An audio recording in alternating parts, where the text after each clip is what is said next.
We're going live, folks. Live once more on YouTube.com. How's it going, guys? How are you doing? I hope you're doing great today. I'm doing pretty well. It's been a heck of a week here in the Pacific Northwest outside of Seattle. And there's been some crazy stuff going on. Some of the county and government regulations, or I should say recommendations to shut down local businesses are being lifted today. So thankfully, it looks like we're through the worst of it. Looks like America is no longer on fire, or at least the Pacific Northwest, that's the case. I'm sure there's plenty of crazy stuff going on in other places. But right now, I'm doing good. I'm doing great. Thank you guys for dropping in. And of course, as always, I've got a bunch of stuff that I'm going to have for lunch today. Man, I feel like I haven't been eating nearly enough during these lunch live streams, so I'm going to try to get through quite a bit of this stuff. Let's see, what should I have first? I'm going to crack open these guys, Muddy Buddies. These are like Chex Mix. Now you can actually look up recipes for this. This is sometimes called puppy chow, basically because it does look like the like the dog food, but it is certainly not dog food. This is basically Chex that have been tossed in some powdered sugar, some chocolate, stuff like that. It's just these things are just so freaking delicious.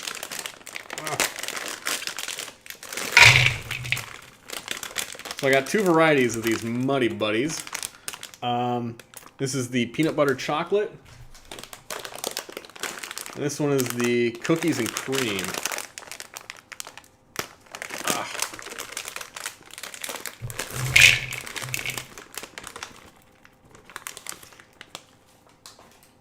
And I saw this whole variety of different kinds of Chex Mix at my grocery store the other day. So I went ahead and picked up a couple of them. These look pretty good. Turtle. These are chocolate and caramel. Classic turtle flavors. And honey. I don't know what these guys taste like, but if I get through enough of these Muddy Buddies, I might crack those guys open and see what they're like. Mm. Mm.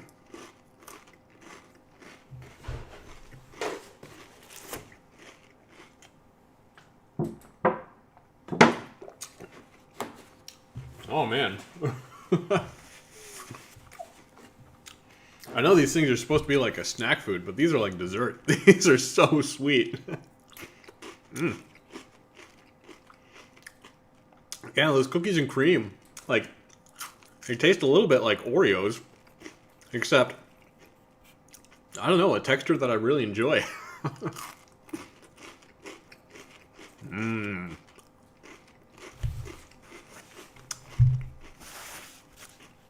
Alright guys, for anybody who's been watching the news, you know that things in America have been absolutely crazy. Now, I was on a live stream on Monday talking about how Antifa have been making threats against people, basically saying that they're going to like burn down white neighborhoods and stuff like that as a protest for the killing of George Floyd. And it turns out that it looks like those threats were made from an account that was oh gosh, why can't I think of the word now? It was a fake account that was basically putting itself up to look like Antifa. So it looks like it was some other group making those threats to try to smear the Antifa group. Now, I'm not a big advocate of Antifa. I think that anybody who's anti-fascist is, well, I think that basically covers just about everyone. But the Antifa group kind of takes it a little bit too far. They're definitely a violent group that does some stuff that I don't agree with, even if they do stand for something that, you know, an idea that hopefully everybody in the world doesn't agree with nowadays, or does agree with, I should say. So I don't like Antifa, but I don't think it was Antifa that was the agent provocateurs in all of these riots. The news is coming out every day. I mean, the story is continually changing what's going on, but just wanted to put that out there. On Monday, I said some stuff I'm not always the best at articulating myself when I'm, talking about my emotions or getting emotional. But just wanted to put that out there that I said some things that might have been incorrect. So looks like that was incorrect. Sorry, guys. I don't get it right every single time. Still, I'm in solidarity with all these folks that are out there protesting, everything like that. Like I mentioned yesterday, thankfully, it looks like the protests that were going on in my hometown have all been really peaceful, really supportive. You see police officers and police forces basically standing side by side with the protesters in agreement that things need to change, which is really awesome, which is wonderful. So,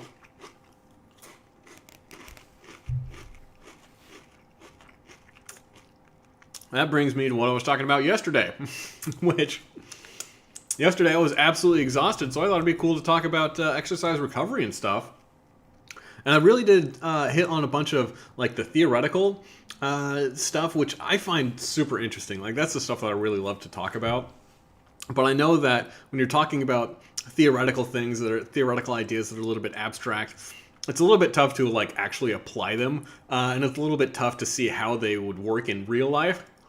So today, I was thinking it'd be cool to just talk about some of the stuff that I actually do to recover from some of the exercise and some of the races that I do. Because like a lot of people ask about that, like how do you bounce back after doing a friggin' Ironman or running a marathon, something like that. Before that, I want to see who all is in the chat. Thank you guys for popping up. Zeppyish says, "Where are the Edwards pies?" I think they're in the grocery store, bud. Zeppyish says Edwards. And then he said Edwards again. And then he said Edwards a third time. I think this guy really likes Edwards pies. I don't know. What do you guys think? Oh, no. Chex Mix down. I'll have to pick it up later. Because I can't go off camera right now. Obviously, if I go off camera, then I'm just going to disappear. And that'd be horrible. Eric Gunnarsson, thank you for popping up in the chat. It's always good to see you, man. Says, thank you for inviting us to your lunch break once again. Great to be with you. Thanks, dude. I love hanging out with everyone. I think this is like, it's kind of strange, but this is about the most social interaction I get in a week. Then maybe if I'm checking out with something, I'll like say hi to a cashier or something like that. Eric Gunnarsson, you say, in Swedish news, it seems that the demonstration in the U.S. is getting more peaceful today. Is that correct? That's what it looks like. At least in Seattle, I haven't heard any big news of anything really bad going on in the Pacific Northwest. I haven't heard anything really bad that went on last night across the nation, but I've been heads down in work. I've got this final project for my class due tomorrow, so I've kind of like turned myself off of social media and off of news media right now because I need to concentrate on finishing this class. But the indication is that things are starting to settle down. Which I think it's good that people are starting to realize that there are these, I think they're called black bloc characters, which are basically agent provocateurs in these protests that are trying to provoke a lot of violence and smear the names of the people who are peacefully protesting, which is really skeezy. I think it's just about the worst thing you could possibly do. Because I mean, like, who is against being against police brutality? Like, is there anybody out there that is for police brutality and pro like racism, stuff like that? Like, this feels like everybody should be on the same side of this debate. Like, if you aren't on the same side with the majority, then you're just not even worth the time of day. So, people, if you saw my live stream on Monday, you know my feelings on it. Like, I'm very highly emotional. Everybody's emotionally charged right now. But I'm hoping that things are on a glide slope to being a little bit better and a glide slope to change.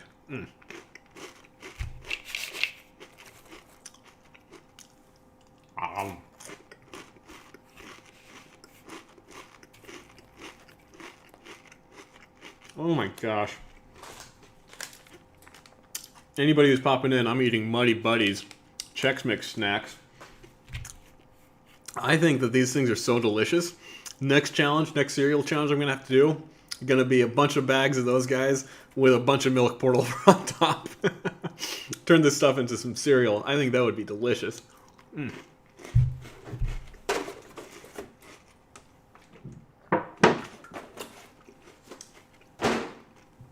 All right, so yesterday I was talking about DOMs. I was talking about, how exercise really breaks down your muscles, and if you don't take your recovery seriously, then you're basically like wasting the time that you spend exercising.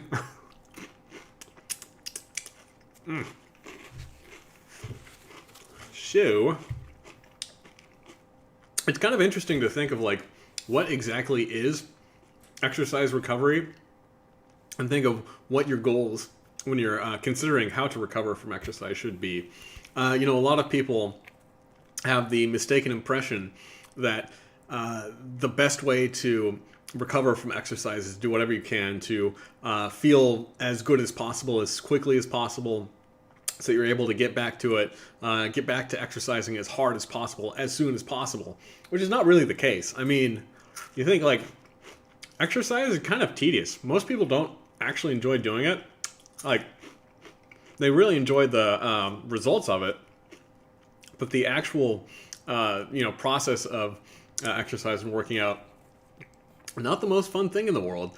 So instead of trying to exercise as frequently as possible and as hard as possible, maybe it's better to think about trying to get the most fitness and most health gains out of the exercise that you do. So it kind of, like, intuitively you'd think that those two things would be one and the same, but when you actually break it down and look at it, you start to realize that they are kind of opposed to each other. I mean, it's really strange to think, but like after a marathon, anytime I've taken anti-inflammatories, or anytime I've taken steps to reduce inflammation, reduce pain as quickly as possible, that really like extends the period of time that I am kind of hobbled and unable to work out, because like it shuts down inflammation, which is an important marker in your body that flags that there are muscles and joints that need to be repaired. So if you squash inflammation, you basically like squash that signal for your body to repair itself, which is a real drag. Pardon me. I want to try these guys, see what they're all about.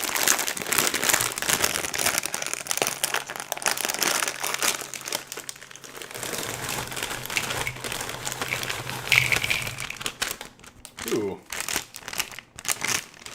Looks like we've got a key for everything that's in here. Corn checks and wheat checks. A couple of different kinds of pretzels. And look at this. Vanilla cookies. That's what these guys are.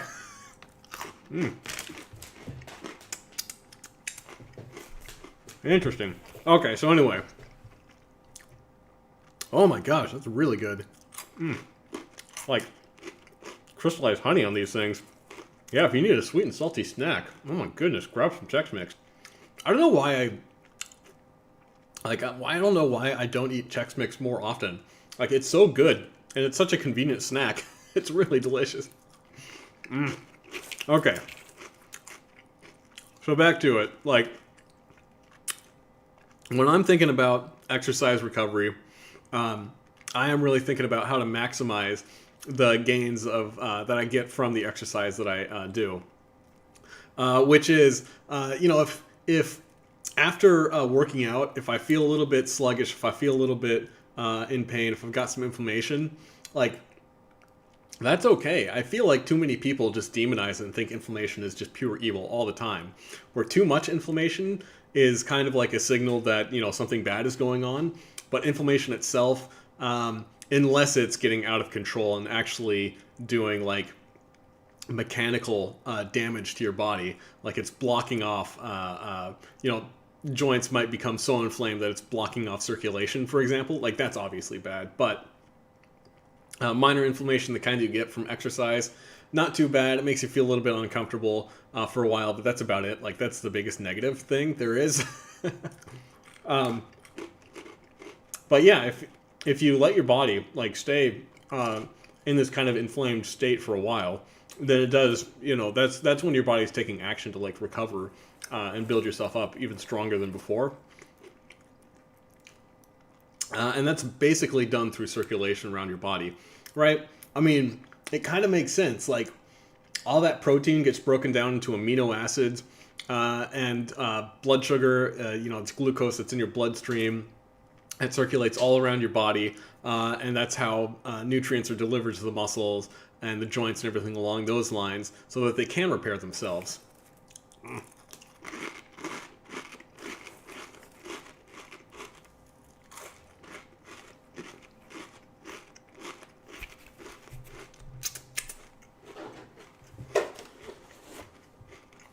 One thing about these salty snacks, they make you thirsty.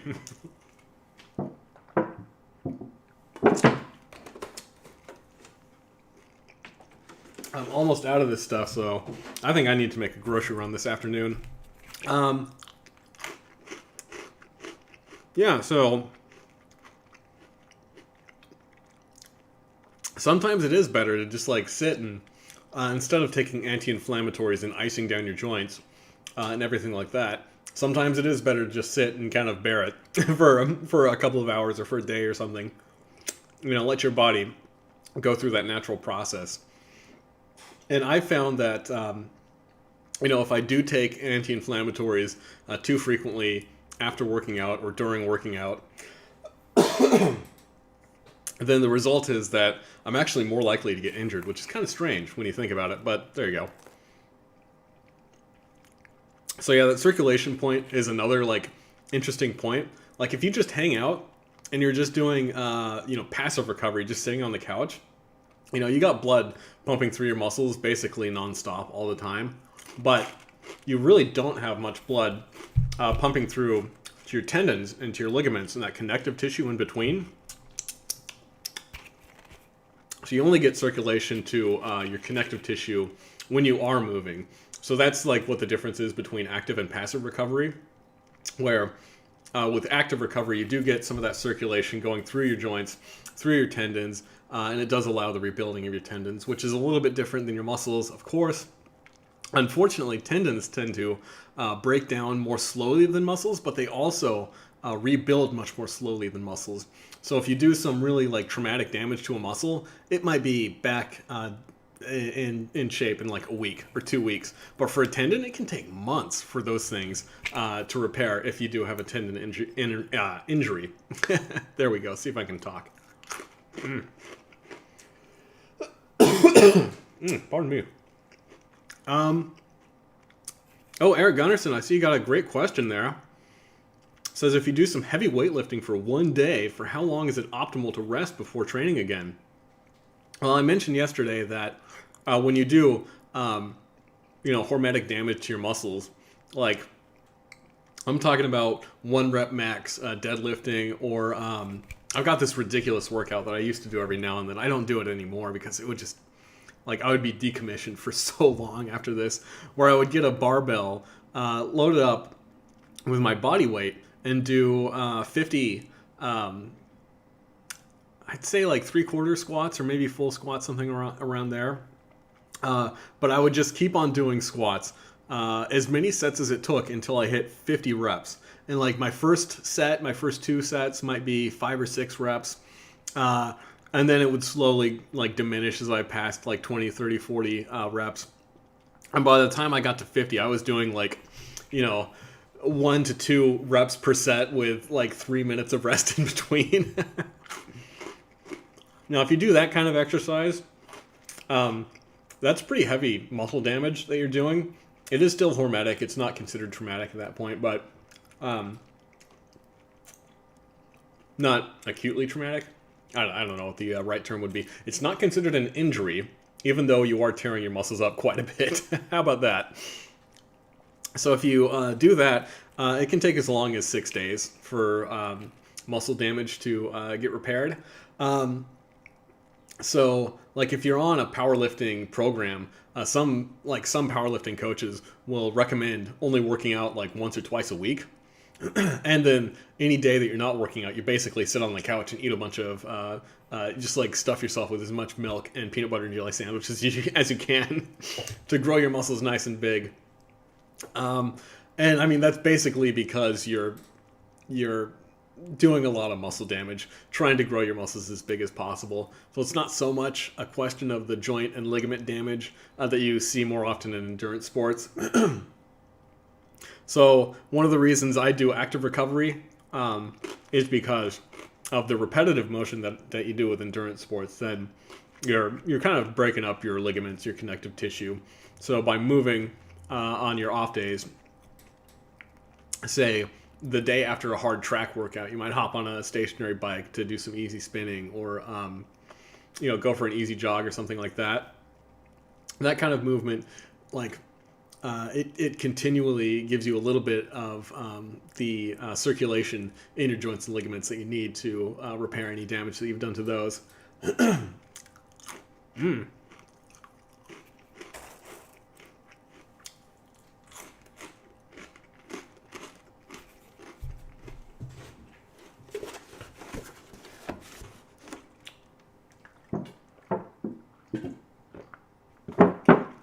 Oh man,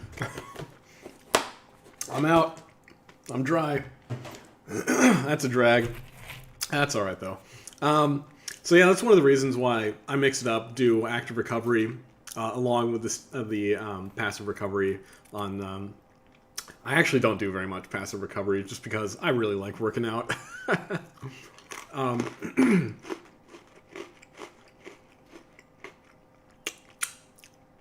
And also because, like, I'm kind of a lanky, wiry guy. Like, I really don't want to grow giant muscles. So I don't do too much of that, heavy weightlifting, the kind of 5x5 sets that you see weightlifters and bodybuilders do to build big muscles, basically. Oh, Johnny Styles, thanks for popping in. You're asking if I'm okay. Yeah, I'm doing great. Thank you. Hopefully I think my thumbnail pic looks okay today. Does it look strange? No, I thought I looked okay today. I don't know. Maybe it was just a bad picture that I took. Yeah.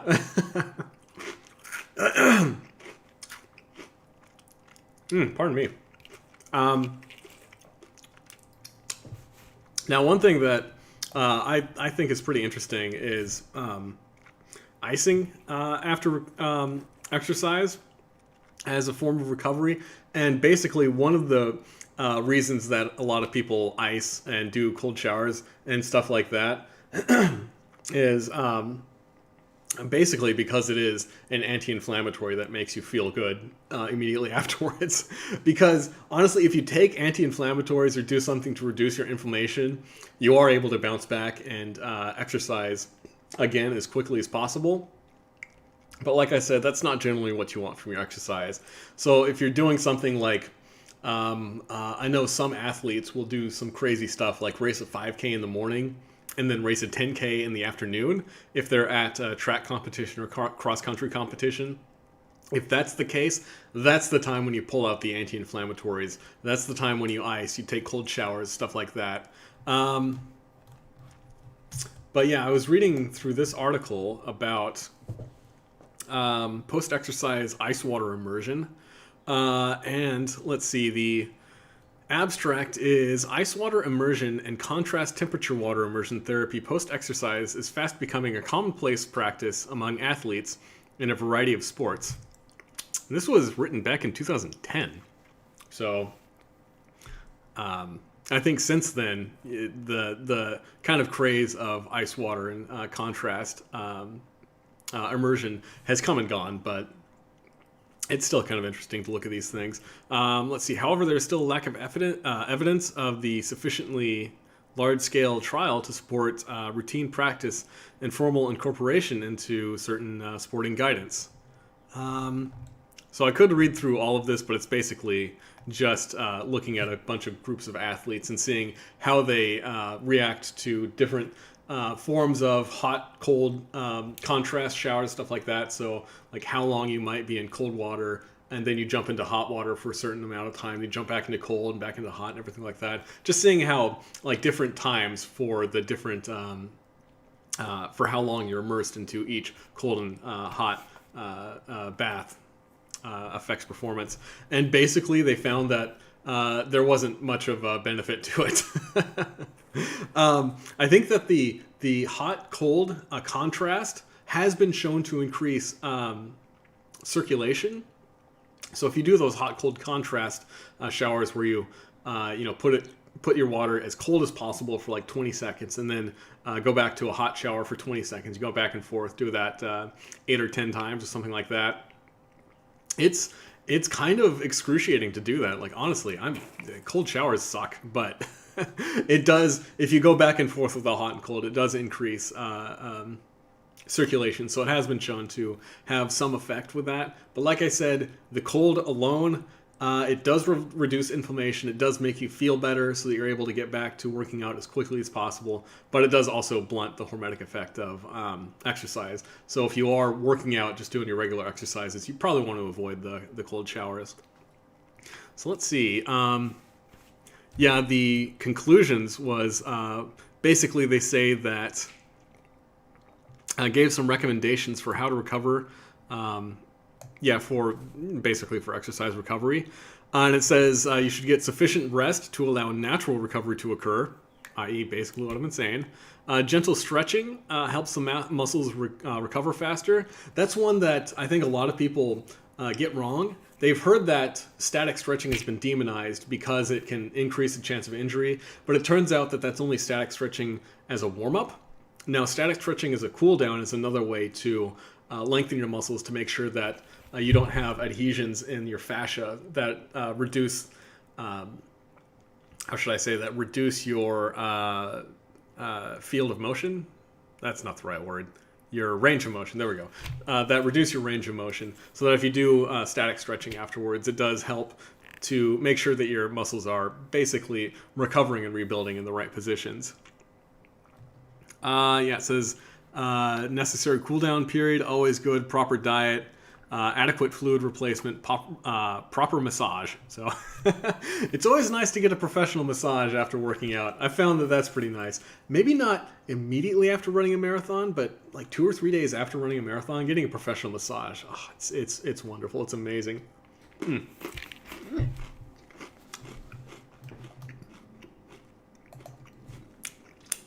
So yeah, lots of interesting stuff there. I mean,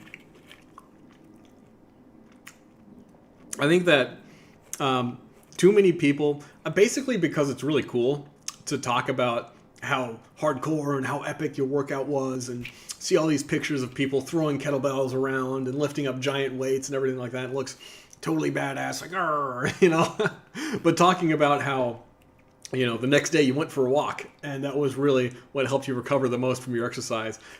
It's way cooler to talk about doing really awesome workouts than it is to talk about the recovery. So I feel like it doesn't get nearly as much as much playtime as it should in things like Muscle and Fitness or health magazines or whatever. Thankfully, I think that's turning around a little bit. You tend to see more articles about recovery and stuff like that in like Runner's World. Anyway, you tend to see more of that nowadays than you used to. So I'm pretty glad about that. All right. Well, thank you guys for joining me for lunch again. Always awesome to talk with everyone in the chat.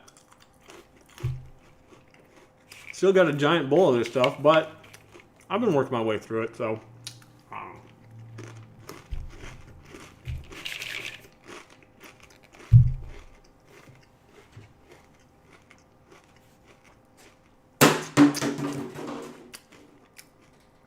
I don't get to drink any more milk, so I should probably stop eating because my throat's getting a little bit dry. Oh my goodness. I was going to say something else, but now I can't remember what it was. But yeah, I think that I take recovery seriously. Hopefully you guys found some of that interesting. Hopefully you learned something today, or maybe you just tuned in to listen to me drawl on for a couple of minutes about something ridiculous. I have noticed that my pants have been getting a little bit tight lately. So if you've noticed I've been eating a little bit less during these lunch live streams, that's why. It's basically, I think I've been in a hypercaloric state for the last couple of days. I think the stress of working and wrapping up my school quarter is also affecting my diet and affecting my workout regimen a little bit too. And I'm probably in a how should I say, an elevated cortisolic state, maybe. Like I've got elevated cortisol. So for too long, so I'm probably packing on a little bit more fat than I usually do. All right, let's see who else is in the chat. Let's wrap up the day. Eric Gunnarsson, you say, how important is it to drink enough when recovering from exercise? Dude, it's super important. I mean, like, it's always important to be properly hydrated. I don't know if proper hydration is particularly crucial during recovery. I assume that it is as crucial as, everyday life. So I think that being dehydrated, getting yourself into a little bit of a dehydrated state while exercising is probably not as bad as some people would have you believe. But I have found that making sure that I'm drinking enough does really, really affect my energy levels the day after, like a marathon or something like that.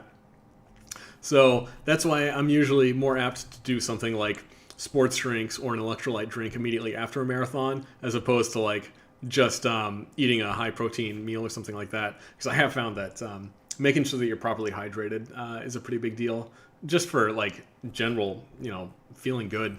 Not particularly for recovery, but yeah, just for energy levels in general. Johnny Styles, you say, I'm glad you scared me. I thought you were sick. No, I'm doing all right. I think I'm getting a few more gray hairs. I think the grayness is kind of accelerating across my head. So maybe I'm just looking a little bit more tired and haggard in general. Luckily, this is the last week of classes, so after I turn in my final project tomorrow, that'll be a weight off my shoulders. Oh my goodness. Justin Hazard says, hey Steve, what's your take on dynamic stretching? I think dynamic stretching is great for warming up. I think the studies have shown that dynamic stretching during warming up does help a little bit. It helps increase your range of motion without the increased injury risk that has been associated with static stretching. So yeah, I do like leg swings, that kind of thing, before a race every now and then. Basically because like sometimes it's good to, like, I will say dynamic stretching is a great way to like start your warm-ups basically. So yeah, I like static stretching. It's great. SS says it's electrolytes and potassium. That's important. I think potassium is an electrolyte. Yeah, electrolyte balance, spot on. I think that's perfectly valid. Johnny Styles, thank you for dropping in, saying that you really enjoy my videos, and the reason why you asked I was okay is because of the coronavirus that's going on, and your thumbnail pic was great. Thanks. I know, I'm one dashing-looking guy. Just oh my goodness. I think I'm a solid like 6 out of 10. I can clean up to a 7 or 8 if I really want to, but I'm no Brad Pitt, but thank you so much. And you say I'm a cool guy. Well, thank you. I know I'm a cool guy, but always good to have a little bit of affirmation.